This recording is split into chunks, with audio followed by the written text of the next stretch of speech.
The crystal chandelier cast sparkles across the grand ballroom as Seattle's wealthiest gathered for the annual Children's Hope Foundation Gala. Tanya Johnson adjusted her bright red evening dress and scanned the crowd of designer gowns and tailored suits. As coordinator for the local Deaf Children's Center, she had been invited to accept a small donation, but she felt out of place among the millionaires and socialites. That's when she saw her. A young girl with shoulder-length blonde hair sat alone at table 12, wearing a beautiful blue dress that clearly cost more than Tanya's monthly salary. The child looked about 12 years old, and her eyes held a desperate loneliness that made Tanya's heart ache. What made it worse was how everyone seemed to walk right past her. The girl raised her hand tentatively as a waiter approached with champagne glasses. The man looked right through her and continued walking. She tried again with a passing woman in diamonds, touching her arm gently. The woman jerked away with disgust and hurried off without a word. Tanya watched in growing horror as person after person ignored the child's attempts to communicate.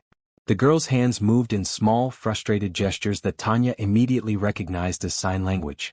She was deaf and no one here understood her or even bothered to try. A tall man in an expensive black suit stood near the bar, laughing with a group of business associates. His dark hair was perfectly styled, and his confident demeanor screamed wealth and power. Occasionally, he glanced toward the girl's table with what looked like guilt and sadness before turning back to his conversation. The girl tried one more time, approaching an elderly woman in pearls. She tapped the woman's shoulder and began signing frantically, her eyes bright with hope. The woman looked annoyed and actually stepped backward, shaking her head dismissively before walking away. That's when Tanya saw it. A single tear rolled down the child's cheek as she returned to her empty table, her small shoulders shaking with silent sobs. The sight of this beautiful, well-dressed little girl crying alone in a room full of people who could afford to help anyone but chose to ignore her was the most heartbreaking thing Tanya had ever witnessed. The wealthy crowd continued their chatter and networking, completely oblivious to the child's pain. They sipped their expensive wine and discussed their latest business deals while a 12-year-old girl sat 20 feet away feeling completely invisible and forgotten. Tanya's training kicked in. She had spent 5 years working with deaf children, learning their language, understanding their world. She knew that look of desperate isolation, that feeling of being trapped in silence while the hearing world moved on without you. The girl wiped her eyes with a cloth napkin, trying to compose herself. She looked around the room one more time, searching for anyone who might notice her, anyone who might care.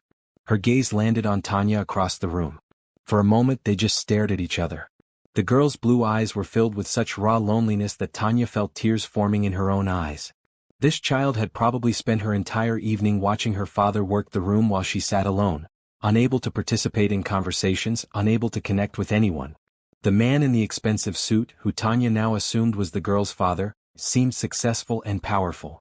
But power and money meant nothing when your child was suffering in plain sight and you were too busy networking to notice. Tanya had seen enough. She set down her untouched glass of wine and began walking across the ballroom.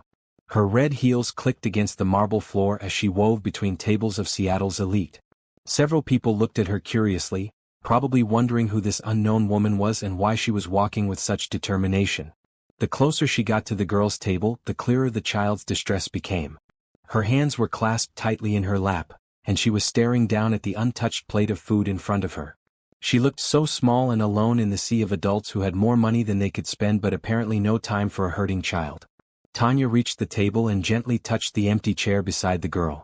The child looked up, startled, her eyes wide with surprise that someone had actually approached her.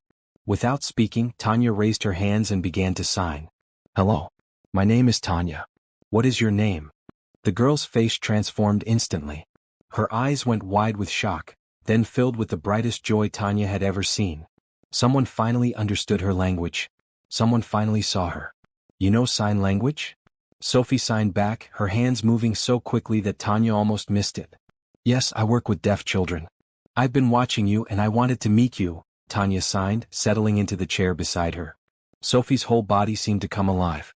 She sat up straighter, her face glowing with excitement. "Nobody here understands me. I've been trying all night to talk to people, but they just walk away." Tanya's heart broke a little more. "That must feel very lonely. But you're not alone now. Tell me about yourself." "My name is Sophie Bennett.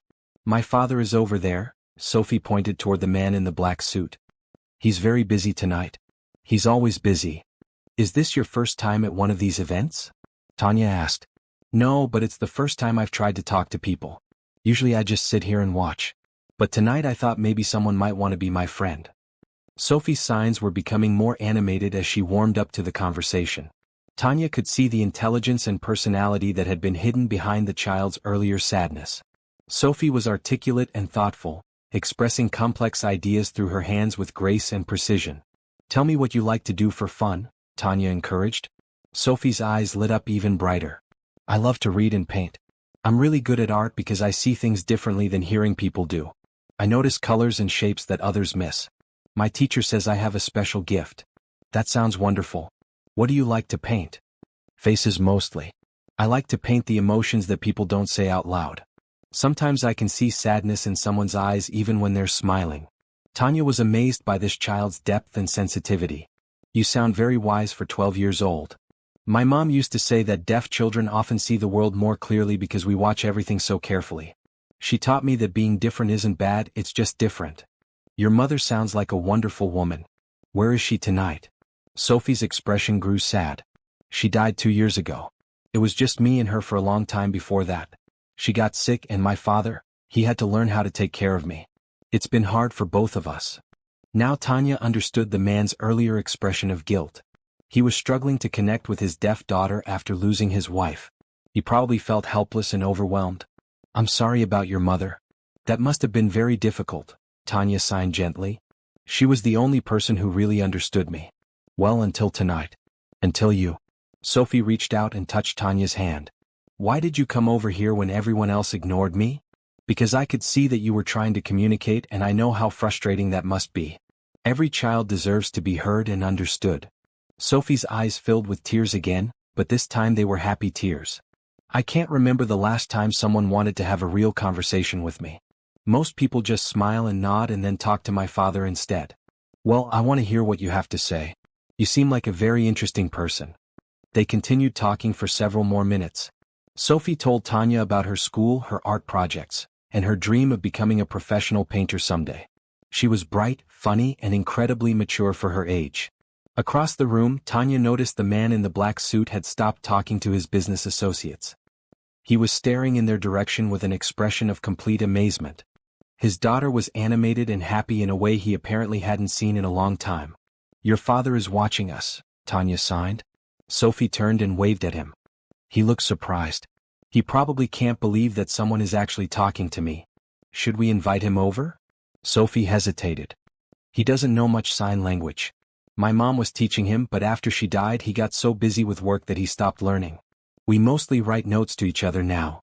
Maybe I could help translate," Tanya suggested. Sophie's face brightened again. "Would you really do that? I would love to have a real conversation with my father. We haven't really talked in such a long time." Tanya motioned for Christopher Bennett to join them. He immediately set down his drink and walked over, his expression a mixture of curiosity and hope. "I'm Christopher Bennett," he said, extending his hand to Tanya. "And you are performing a miracle right now. I haven't seen Sophie this happy in months." "I'm Tanya Johnson. I coordinate programs at the Seattle Center for Deaf Children," she replied, shaking his hand. "Sophie is a wonderful girl. You should be very proud of her." Christopher looked at his daughter, who was beaming up at both of them. "I am proud of her. I wish I could communicate with her the way you're doing right now." Tanya turned to Sophie. "Your father says he's very proud of you and he wishes he could talk with you better." Sophie's hands moved rapidly in response. "She says she's proud of you too and she knows you're trying your best. She also says she misses talking with you the way she used to talk with her mother." Christopher's eyes grew misty.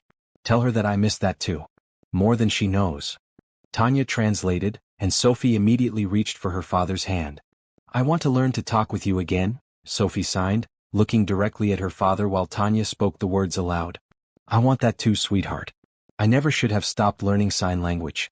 Your mother would be disappointed in me." When Tanya translated this, Sophie shook her head vigorously. "Mom would understand. She knew how sad you were when she got sick. She wouldn't be disappointed. She would just want us to be happy again." Christopher listened to the translation and had to wipe away a tear.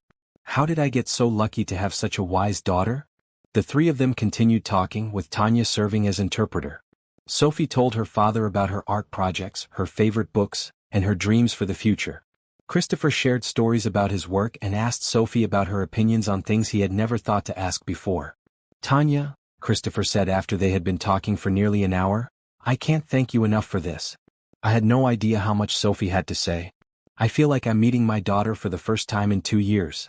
Your father says he feels like he's getting to know you all over again, Tanya signed to Sophie. Tell him I feel the same way. And tell him that I'm grateful he brought me tonight, even though I was lonely before. If he hadn't brought me, I never would have met you.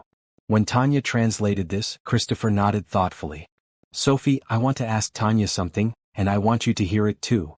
Tanya waited while he gathered his thoughts.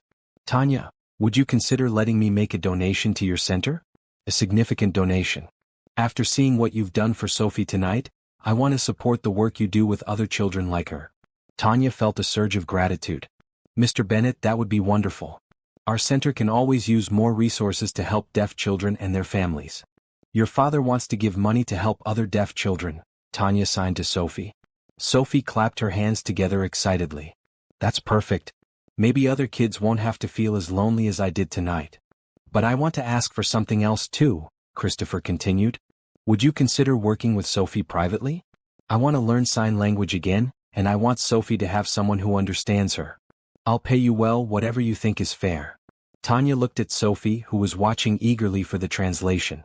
He wants me to spend time with you and teach him sign language. What do you think? Sophie's response was immediate and enthusiastic. Yes. Please say yes. I've never had a friend who could really talk to me before. She would love that, Tanya told Christopher. And honestly, so would I. Sophie is special and I'd be honored to work with both of you. Christopher's relief was visible. Thank you. You have no idea what this means to me. I felt so helpless since my wife died. I love Sophie more than anything, but I haven't known how to reach her. What did he say? Sophie asked. He said he loves you more than anything, but he's been sad because he didn't know how to talk to you properly, Tanya translated. Sophie immediately stood up and hugged her father tightly. Even without words, the love between them was obvious. When can you start? Christopher asked Tanya over his daughter's head. How about tomorrow afternoon? I could come to your house and we could begin with some basic lessons. Perfect. Sophie, what do you think about that? Sophie had been reading their lips and signed her answer before Tanya could translate the question. I think tomorrow can't come fast enough, she signed with a huge smile. What had started as the most heartbreaking scene Tanya had ever witnessed was transforming into something beautiful. A father and daughter were finding their way back to each other, and she was honored to be part of that journey. Have you ever wondered how many children are struggling in silence, waiting for someone to notice them and reach out with kindness? If this story touches your heart, please subscribe and share your thoughts in the comments below about how we can better support children who feel invisible in our communities. The Bennett mansion sat on 5 acres overlooking Puget Sound, with perfectly manicured gardens and a circular driveway that could accommodate a dozen cars. Tanya drove her modest Honda Civic up to the front entrance, feeling slightly intimidated by the grandeur of the estate. Sophie must have been watching for her because the massive front door opened before Tanya could ring the bell. The young girl bounded out wearing bright green jeans and a yellow sweater, her face glowing with excitement. You came. You really came. Sophie signed, bouncing on her toes. Of course I came. I promised, didn't I? Tanya signed back, laughing at the child's enthusiasm. Christopher appeared in the doorway, dressed more casually than he had been at the gala. He wore khaki pants and a blue button-down shirt, and he looked nervous but hopeful. Welcome to our home, Tanya. Sophie has been talking about nothing but your visit since we got home last night. Your father says you've been excited about today, Tanya translated. I couldn't sleep. I kept thinking about all the things I want to tell you and ask you. I have so many questions about your work and about other deaf children. They moved into a spacious living room with floor-to-ceiling windows overlooking the water. The furniture was elegant but comfortable, and Tanya could see family photos scattered throughout the room. Many of them showed a beautiful woman with Sophie's eyes and Christopher's dark hair. That's my wife, Rebecca, Christopher said, noticing her looking at the photos. She was the heart of our family. Sophie gets her artistic talent from her mother. Your mother was very beautiful, Tanya signed to Sophie, who had been watching their conversation. She was beautiful inside too. She painted me this. Sophie led Tanya to a large canvas hanging above the fireplace. It showed a young deaf girl surrounded by swirls of color that seemed to represent the sounds she couldn't hear but could feel through vibration and emotion. It's stunning, Tanya said aloud while signing her words. Your mother was incredibly talented. She said that being deaf meant I experienced the world through colors and feelings instead of sounds. She taught me that made me special, not broken. Christopher had been watching their exchange intently. I wish I could understand what you're saying to each other. That's exactly why I'm here, Tanya said with a smile. Are you ready for your first lesson? For the next 2 hours, Tanya worked with both Christopher and Sophie. She started with basic signs and simple phrases, showing Christopher how to properly form letters and words with his hands. Sophie was an enthusiastic teacher, correcting her father's finger positions and encouraging him when he got frustrated. Dad, you're doing great. Remember, the sign for love comes from the heart, Sophie demonstrated, placing both hands over her heart before extending them outward. She's telling you that you're doing well and she's showing you how to sign love, Tanya translated. Christopher practiced the sign several times, his large hands moving awkwardly at first but gradually becoming more fluid. When he finally signed I love you to Sophie, her entire face lit up with joy. I love you too, Dad, she signed back, and for the first time in years he understood without needing a translator. They took a break for lunch, which Christopher's housekeeper had prepared. As they ate sandwiches on the terrace overlooking the garden, Sophie peppered Tanya with questions about her work. How many deaf children do you work with? Sophie asked. About 30 regularly, plus their families, Tanya answered aloud so Christopher could follow the conversation. Do they all feel lonely like I did? Some do, especially when they're first learning to navigate the hearing world. But once they find their community and learn to advocate for themselves, they usually become very confident. Could I meet some of them sometime? I've never met another deaf child. Tanya looked at Christopher. Would you be open to Sophie visiting the center sometime? We have art therapy sessions that I think she would love, and she could meet other children who understand her experience. I think that's a wonderful idea, Christopher said. Sophie needs friends her own age who share her experiences. Really? I can go. Sophie's hands moved excitedly. Yes, your father thinks it's a great idea. Sophie jumped up and hugged both Tanya and her father. This is the best day I've had in such a long time. As they returned to their sign language lesson, Tanya noticed how naturally Christopher and Sophie were beginning to communicate. The formal distance that had existed between them the night before was melting away as they rediscovered their connection. You're a natural teacher, Christopher told Tanya as Sophie practiced signing the names of her favorite books. You've given me more hope in one afternoon than I've had in 2 years. Sophie is an amazing kid. She just needed someone to listen to her. And you needed the tools to communicate with her. The love was always there. Christopher watched his daughter signing animatedly about a story she was reading. After Rebecca died, I threw myself into work because I didn't know how else to cope. I thought providing for Sophie financially was enough, but I can see now that she needed so much more from me. You're here now and you're learning. That's what matters. What are you and Dad talking about? Sophie interrupted, noticing their serious expressions. He's telling me how much he loves you and how proud he is of you, Tanya signed, which was essentially true. Tell him I'm proud of him too. Learning sign language is hard for adults, but he's trying really hard because he loves me. When Tanya translated this, Christopher had to clear his throat to control his emotions. Tell her that she's worth every effort, and I'm sorry it took me so long to realize what she needed. The afternoon continued with more lessons, laughter, and bonding. By the time Tanya prepared to leave, the difference in both Christopher and Sophie was remarkable. They were relaxed with each other in a way that seemed natural and comfortable. Same time tomorrow? Christopher asked as he walked Tanya to her car. Absolutely. We're just getting started. As she drove away, Tanya could see Sophie waving from the front window, her hands moving in the sign for thank you over and over again. 3 weeks later, the transformation in the Bennett household was remarkable. Tanya arrived each afternoon to find Christopher and Sophie practicing signs together, their communication becoming more natural and flowing with each passing day. Today she found them in Sophie's art studio, a bright room on the second floor that Rebecca had designed for their daughter. Sophie wore a paint-splattered red apron over her bright blue dress, and she was showing her father her latest painting while signing enthusiastically. This one is about friendship, Sophie was explaining as Tanya entered. See how the colors blend together? That's what happened when you and I became friends, and when Dad started learning to talk to me again. Christopher was concentrating hard, trying to follow his daughter's rapid signing. He caught most of it and responded slowly but clearly, "It's beautiful. You have your mother's gift." "Very good both of you," Tanya said, joining them at Sophie's easel. "Your signing is becoming so much more natural. The painting was indeed beautiful. It showed 3 figures holding hands, surrounded by swirls of warm colors that seemed to represent the joy and connection between them. Sophie, this is incredible. You've captured something really special here. I want to give it to you as a thank you gift. You brought our family back together. Oh, Sophie, I couldn't accept something so beautiful. This belongs in your collection. Christopher intervened. Tanya, please accept it. Sophie has been working on it for you specifically, and refusing a gift from her would hurt her feelings. When he translated his words into sign language for Sophie, she nodded vigorously.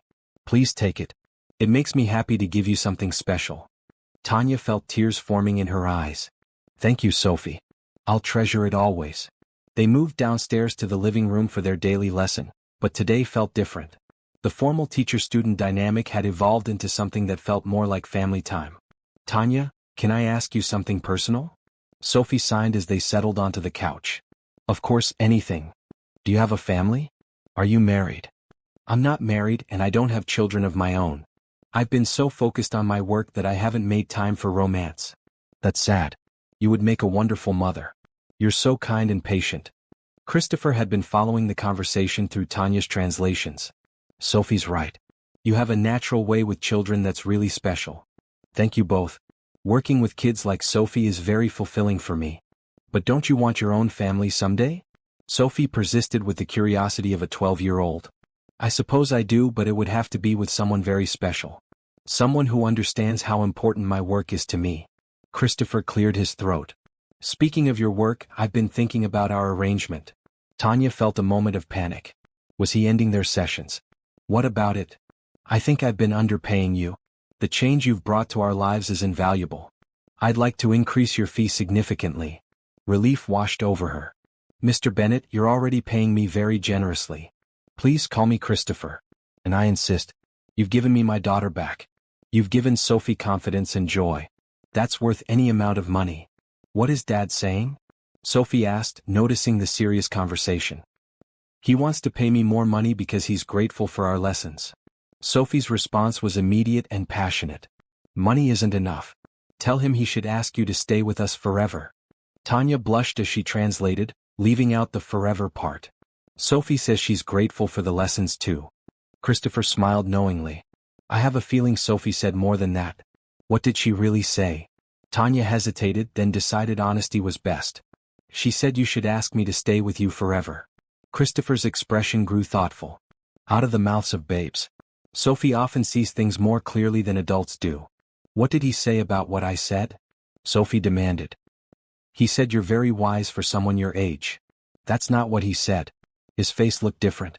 Tell me the truth. Tanya laughed. Sophie was too observant to fool.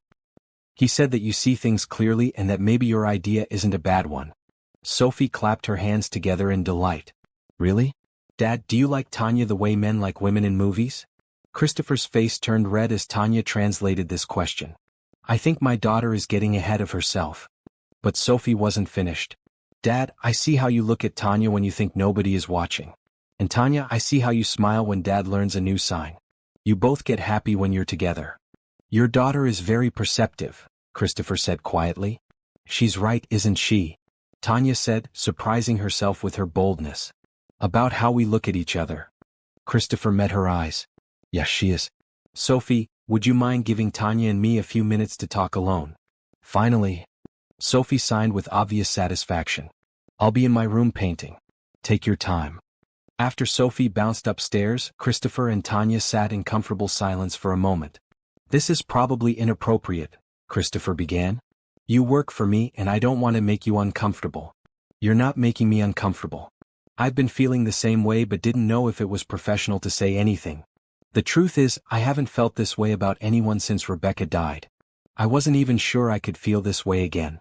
And I've never met a man who cared about his child the way you care about Sophie. The way you've embraced learning sign language, the way you put her needs first, it shows what kind of person you are. Christopher reached for her hand. So what do we do about this? We take it slowly. We see where it leads. And we make sure Sophie is comfortable with everything. Are you two done talking yet? Sophie's voice came from the top of the stairs, accompanied by her hands signing the same question. They both laughed. I think we have our answer about Sophie's comfort level, Christopher said. A month later, Tanya's life had developed a comfortable rhythm. Her mornings were spent at the Deaf Children's Center, and her afternoons belonged to Christopher and Sophie. The three of them had become genuinely close, and Tanya often stayed for dinner, enjoying long conversations that flowed seamlessly between spoken words and sign language. Today, however, Christopher seemed nervous about something. He had asked Tanya to come earlier than usual, and when she arrived, she found him pacing in his study while Sophie played in the garden. "Is everything all right?" Tanya asked, settling into one of the leather chairs across from his desk. "More than all right, actually. I have something to discuss with you, and I want to make sure I present it properly." Christopher sat down and pulled out a folder from his desk drawer. "First, I want you to know that the work you've done with Sophie has exceeded all my expectations. She's happier, more confident, and more connected to the world than she's been since her mother died." "I'm glad to hear that, but it's not just me. You've put in tremendous effort to learn sign language and reconnect with her. Which brings me to my proposal." Christopher opened the folder and slid a document across the desk. "I'd like to offer you a full-time position as Sophie's companion, tutor, and advocate. The salary would be 3 times what you're currently making at the center, plus full benefits and a generous bonus structure." Tanya stared at the contract, stunned by the numbers she saw. "Christopher, this is incredibly generous, but I can't abandon the other children at the center. I've thought about that too." He pulled out another document. "This is a proposal for a partnership between my foundation and your center. I want to fund a major expansion of your programs, including hiring additional staff so your current caseload would be covered." "You've really thought this through." "There's more. The position would include a residence here on the property. We're converting the guest house into a beautiful apartment where you could live independently but still be close enough to be part of our daily lives." Tanya's mind was spinning. This was far more than a job offer. It was an invitation to become part of their family. "What does Sophie think about this? Why don't you ask her yourself?" Christopher walked to the window and waved to Sophie, who came running inside. "Did Dad tell you about his plan?" Sophie signed as soon as she entered the study. "He just told me." "What do you think about it?" "I think it's the best idea Dad has ever had. You could live here with us and be like my big sister and my teacher and my friend all at the same time." "But what if living so close together makes us tired of each other?" Sophie's expression grew serious. "Tanya, before you came, I felt invisible. Now I feel seen and heard and loved. I could never get tired of that feeling." Christopher had been watching their exchange intently. "What did she say?" "She's very enthusiastic about the idea," Tanya summarized, not wanting to repeat the emotional words verbatim. "Tell him exactly what I said," Sophie demanded, reading the situation perfectly. Tanya sighed and repeated Sophie's heartfelt words. Christopher's eyes grew misty as he listened. "Sophie, you have such a beautiful way of expressing yourself. So will you say yes?" Sophie asked, practically vibrating with excitement. "Sophie, this is a big decision. I need to think about it carefully. But thinking takes too long. We want you here now." Christopher intervened gently. "Sophie, Tanya needs time to consider all aspects of this decision. It would mean leaving her current job and changing her whole life. But it would be changing it for something better." Sophie protested.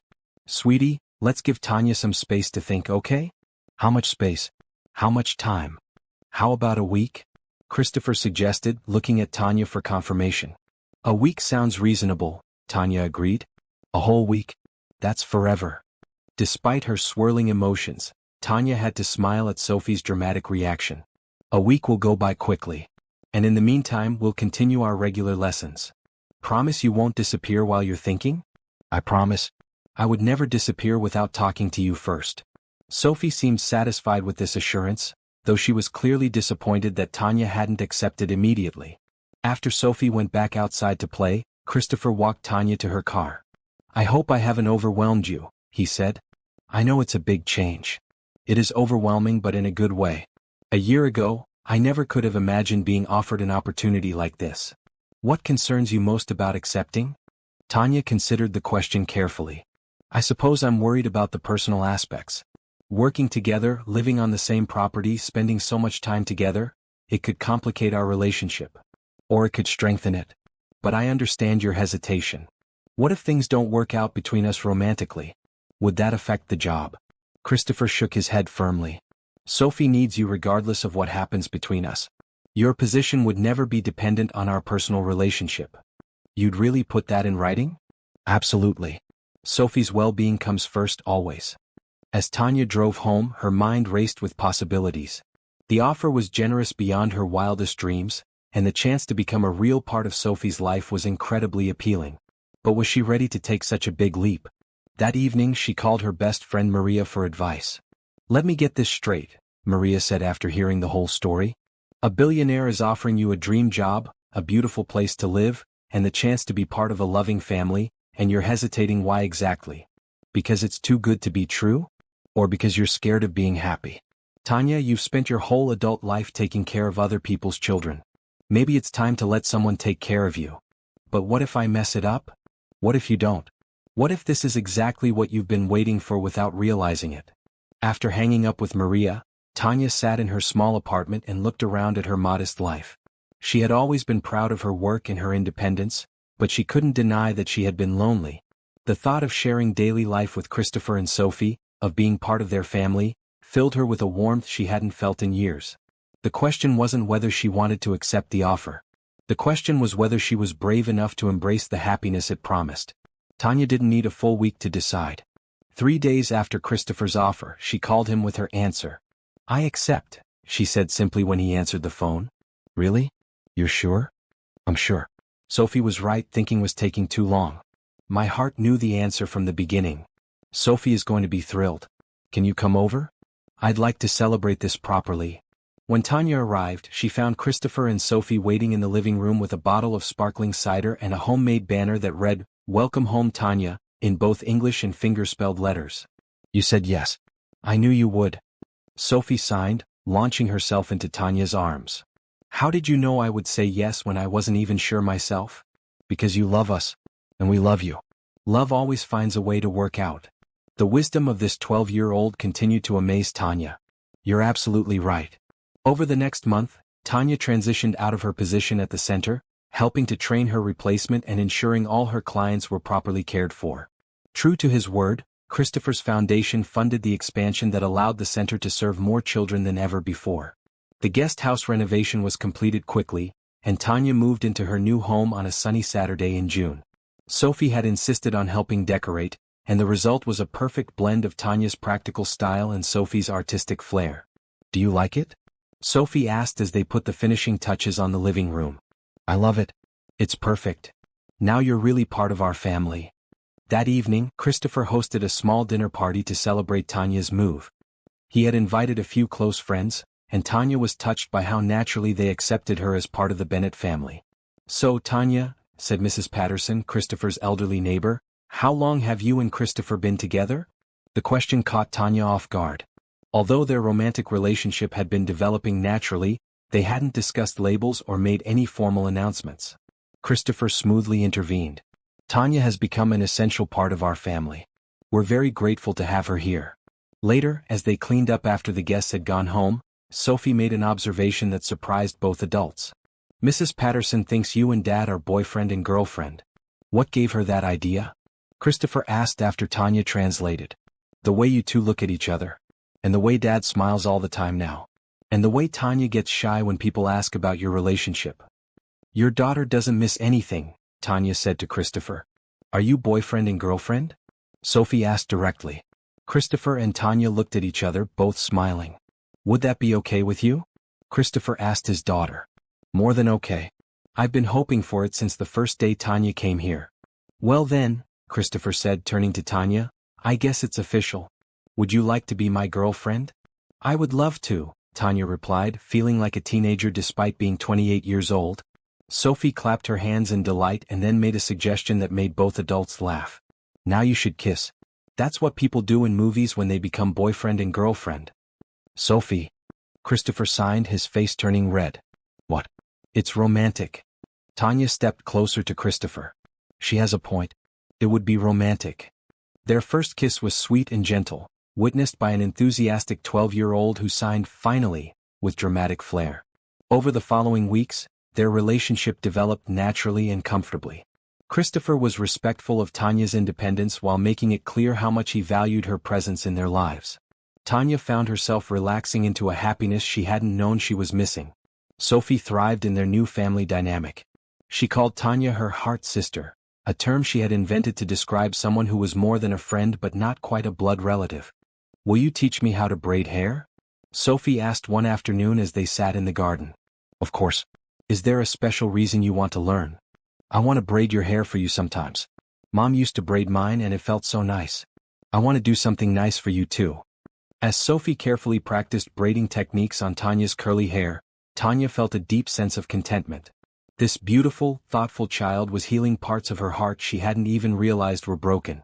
"Tanya," Christopher said, joining them in the garden after work, "you look very relaxed." "I'm relaxed. This feels like home." "It is home." Sophie signed emphatically. "You belong here with us." That evening, as the three of them watched a movie together on the couch, Sophie fell asleep between Christopher and Tanya. They sat in comfortable silence, each lost in their own thoughts about how dramatically their lives had changed. "Are you happy?" Christopher whispered. "Happier than I've ever been," Tanya whispered back. "Good. Because I can't imagine our lives without you anymore." "You won't have to." Sophie stirred in her sleep and signed something indistinct. "What do you think she's dreaming about?" Christopher asked. "Probably painting. She told me earlier that she wants to paint a portrait of the three of us together." "I'd like that. A portrait of our family." The word family hung in the air between them, carrying the weight of promise and possibility. Looking down at Sophie's peaceful face and feeling Christopher's arm around her shoulders, Tanya knew that everything in her life had led to this moment. She had found her family and they had found her. 2 months into their official relationship, Christopher surprised Tanya with a weekend trip to Victoria, British Columbia. Sophie was excited to spend the weekend with her grandmother, and Christopher and Tanya looked forward to their first romantic getaway. They stayed at the Fairmont Empress Hotel, with its ivy-covered walls and stunning harbor views. Over dinner on their first evening, Christopher seemed more nervous than usual. "Is everything okay?" Tanya asked, noticing how he kept fidgeting with his napkin. "Everything's perfect actually. That's what I want to talk to you about." "What do you mean?" Christopher reached across the table and took her hands. "Tanya, these past few months have been the happiest of my life since Rebecca died. You've brought joy back to our family in ways I didn't think were possible. You've brought joy to my life too. I never knew what I was missing until I met you and Sophie." "I love you," Christopher said simply. "I'm completely, deeply, entirely in love with you." Tanya felt her heart skip a beat. Although they had been growing closer every day, neither of them had spoken those words yet. "I love you too," she replied, meaning it with every fiber of her being. "I know it might seem fast to some people, but when you've faced loss the way I have, you learn not to waste time when you find something precious." "It doesn't feel fast to me. It feels right. There's something else I want to tell you. Sophie asked me yesterday if I was going to marry you." "She did? What did you tell her?" "I told her that I wanted to, but I needed to make sure you felt the same way first." Tanya's eyes widened. "What did she say to that?" Christopher laughed. "She said, and I quote, 'Dad, anyone with eyes can see that Tanya loves us. Stop being scared and ask her.'" "She really said that?" "She did. And she's right. I've been scared. Not of loving you, but of the possibility that you might not want the same kind of future I want." "What kind of future do you want?" "I want us to be a real family. I want to marry you if you'll have me. I want Sophie to have the mother figure she's been missing, and I want to build a life together that honors the past while embracing the future." Tanya felt tears forming in her eyes. "Christopher, I want all of those things too." "Really? You're not just saying that because I put you on the spot." "I'm saying it because it's true. I love you and I love Sophie, and I can't imagine my life without both of you in it." Christopher stood up and walked around to her side of the table. To Tanya's amazement, he knelt down beside her chair and pulled out a small velvet box. "Tanya Johnson, will you marry me?" The restaurant around them seemed to fade away as Tanya looked at the beautiful ring in the box, a classic solitaire that was elegant and timeless. "Yes," she whispered. "Yes, absolutely yes." As Christopher slipped the ring onto her finger, the other diners in the restaurant began to applaud. Tanya was so lost in the moment that she had forgotten they weren't alone. "I love you so much," Christopher said, pulling her into his arms. "I love you too. But we need to call Sophie right away. She's going to want to know everything." They rushed back to their hotel room and video called Christopher's mother, who was watching Sophie for the weekend. "Did Dad ask you the question?" were Sophie's first signs as soon as she appeared on the screen. "How did you know that's why we were calling?" Tanya laughed. "Because you both look happy and Dad looks proud and you keep touching your ring finger." "You're too smart for your own good," Christopher said. Yes, I asked her and she said yes. Sophie's excited shriek was audible even through the video call. She jumped up and down, signing rapidly. I'm going to have a real mom again. This is the best day ever. Christopher's mother appeared on the screen behind Sophie. Congratulations, you two. Sophie's been predicting this for weeks. Thank you, Mrs. Bennett. I'm honored to become part of your family. Welcome to the family, dear. And please call me Grandma Ruth. That's what Sophie calls me, and you're her heart sister, so you're my granddaughter too. After they hung up, Christopher and Tanya sat on their hotel bed, still processing everything that had happened. Are you sure you're ready for this? Christopher asked. Marriage, instant motherhood, life in the public eye as my wife. It's a lot. I'm sure. Are you sure you're ready to be married to someone who works with deaf children and speaks sign language at the dinner table? I wouldn't want it any other way. They spent the rest of the weekend planning their future together. They decided on a small wedding in the garden of Christopher's home, with Sophie as maid of honor. They discussed adoption procedures so Tanya could legally become Sophie's mother. They talked about having more children someday, and how they would make sure Sophie always felt equally loved and valued. There's one more thing, Christopher said as they packed to go home. I want to establish a foundation in Rebecca's name, focused on supporting deaf children and their families. I want you to run it. Christopher, that's beautiful, but are you sure? It's a big responsibility. I can't think of anyone better suited for it. You understand the community, you have the experience, and you have the passion. Rebecca would love knowing that her legacy was helping children like Sophie. Then I accept. With gratitude and humility. As their plane descended into Seattle, Tanya looked at her engagement ring sparkling in the sunlight. 6 months ago, she had been a single woman focusing entirely on her career. Now she was engaged to a wonderful man, about to become mother to an amazing child, and preparing to run a foundation that could help thousands of families. Life had a funny way of giving you exactly what you needed, even when you didn't know you needed it. How often do we let fear hold us back from accepting love and happiness when it's offered to us? If Christopher and Tanya's love story inspires you, please subscribe for more heartwarming stories and share in the comments about a time when love surprised you in an unexpected way. The engagement announcement made headlines in Seattle's business newspapers, and while most of the coverage was positive, not everyone was pleased about Christopher's choice of bride. 3 weeks after returning from Victoria, Christopher came home from work looking troubled. Tanya and Sophie were in the kitchen making dinner, with Sophie carefully measuring ingredients while Tanya supervised. Dad looks upset, Sophie observed, noticing her father's expression as he entered the room. You're right, Tanya agreed, turning to greet Christopher. Rough day at the office? You could say that. Christopher loosened his tie and sat heavily at the kitchen island. We need to talk about something, but let's wait until after dinner. I don't want to spoil our evening meal. Is it about me? Sophie asked, reading the tension in the room. No, sweetheart, not about you specifically. Just some business matters. Is it about Tanya then? Sophie's hands moved more urgently. Christopher and Tanya exchanged glances. Sophie was too perceptive to be fooled by vague reassurances. Some people have opinions about our engagement, Christopher said carefully. But their opinions don't matter to me. What kind of opinions? Sophie demanded. Tanya intervened gently. Some people think your dad should marry someone from his social circle instead of someone like me. Someone like you? What does that mean? Someone who works with disabled children instead of someone who runs a big company. Someone who didn't grow up with money. Sophie's face flushed with anger. That's stupid. You're the best person I know. Dad is lucky you want to marry him. I agree completely, Christopher said, pulling Sophie into a hug. Some people just don't understand what's really important in life. After dinner, while Sophie worked on homework in her room, Christopher and Tanya sat in his study so he could explain the day's events in detail. 3 of my board members requested a meeting today. They expressed concerns about our engagement. What kind of concerns? They think you might be marrying me for money. They suggested I should require a prenuptial agreement to protect the company.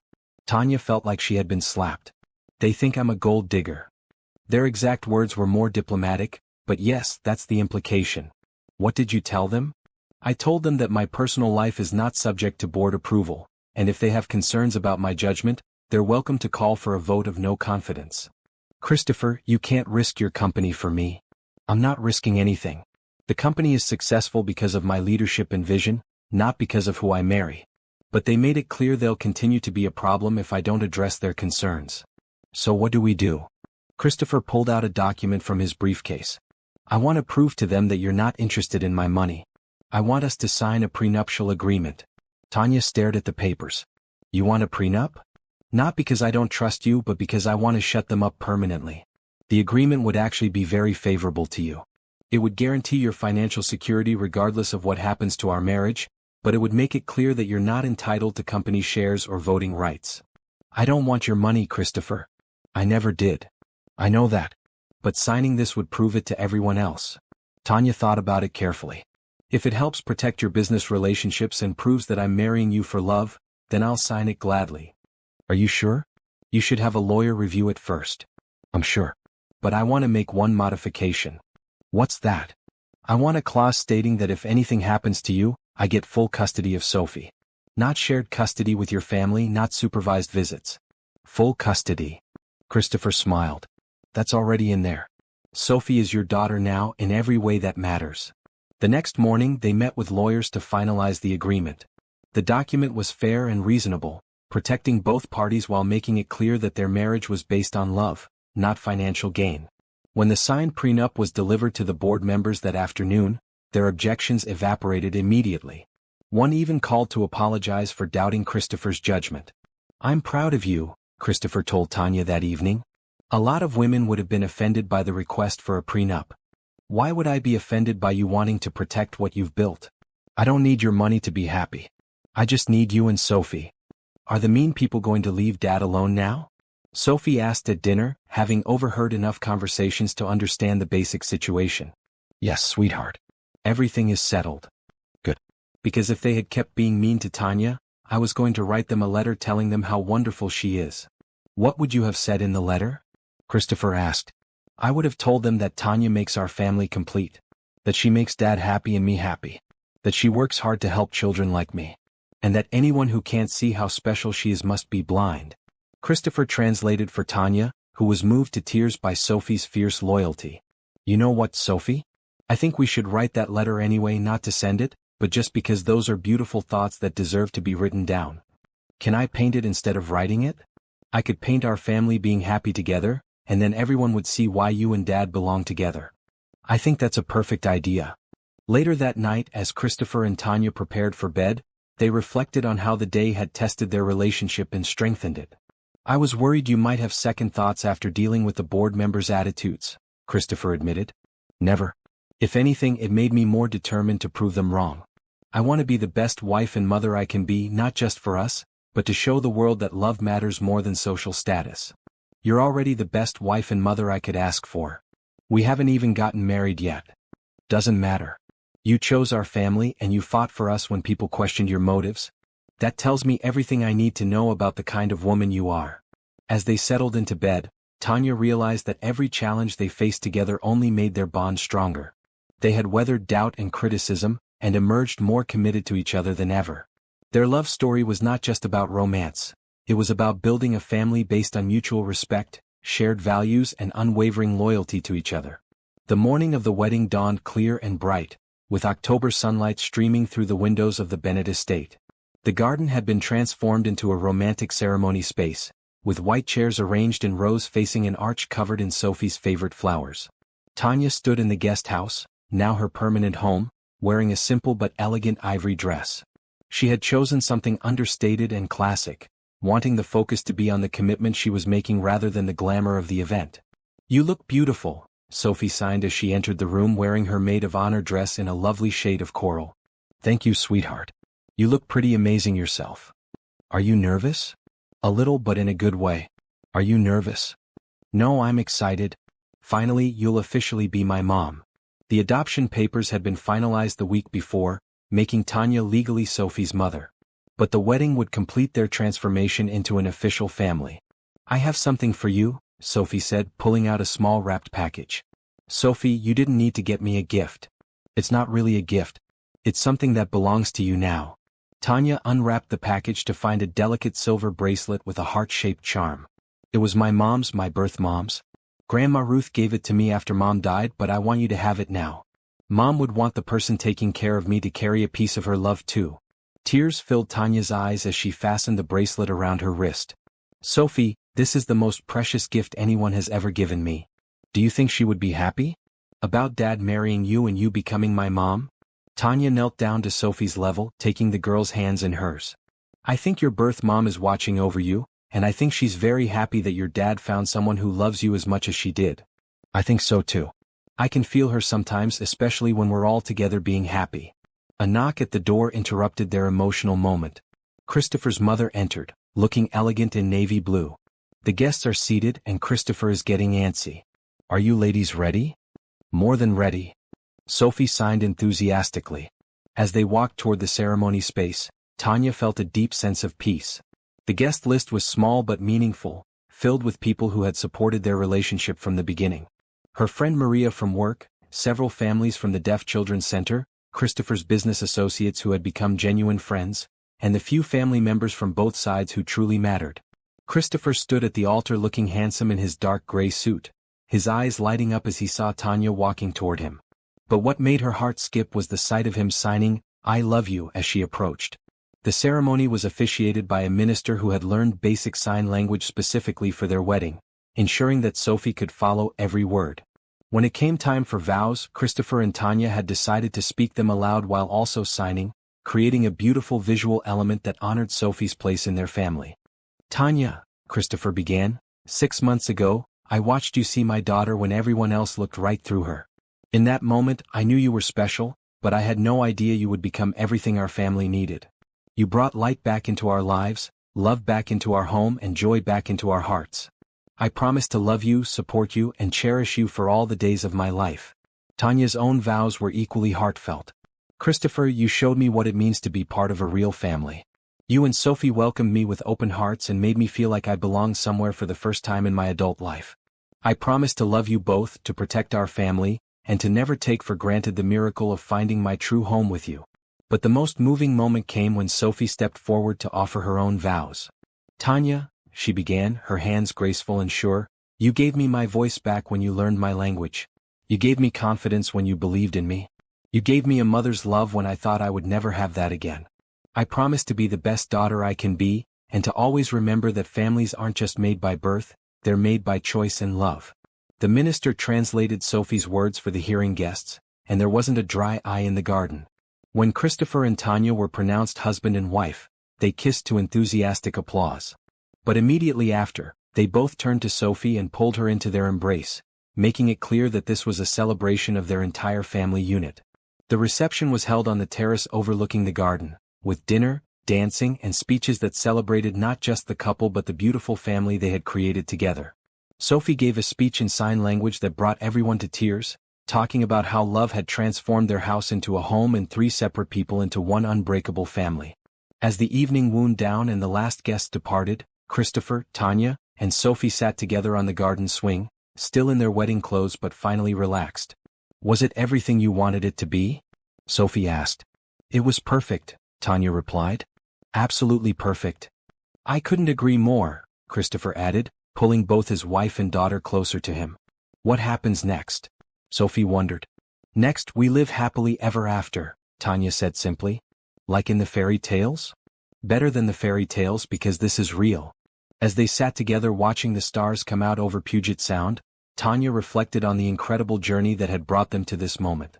She had started as a woman dedicated to helping other people's children, and ended up with a family of her own that was more wonderful than anything she had ever imagined. Christopher was a man who had lost his first love but found the courage to love again. Sophie was a child who had felt invisible but discovered her own voice and strength. And Tanya was a woman who had spent her life caring for others and finally found people who cared for her in return. Their story proved that families come in many forms, that love can bridge any gap, and that sometimes the best things in life happen when you're brave enough to open your heart to unexpected possibilities. I love our family, Sophie sighed drowsily as she leaned against Tanya's shoulder. I love our family too, Tanya whispered, kissing the top of Sophie's head. Forever and always, Christopher added, wrapping his arms around both of his girls. And in that moment, surrounded by love and acceptance and the promise of a beautiful future together, Tanya knew that every difficult day of her past had led her exactly where she was meant to be. Home.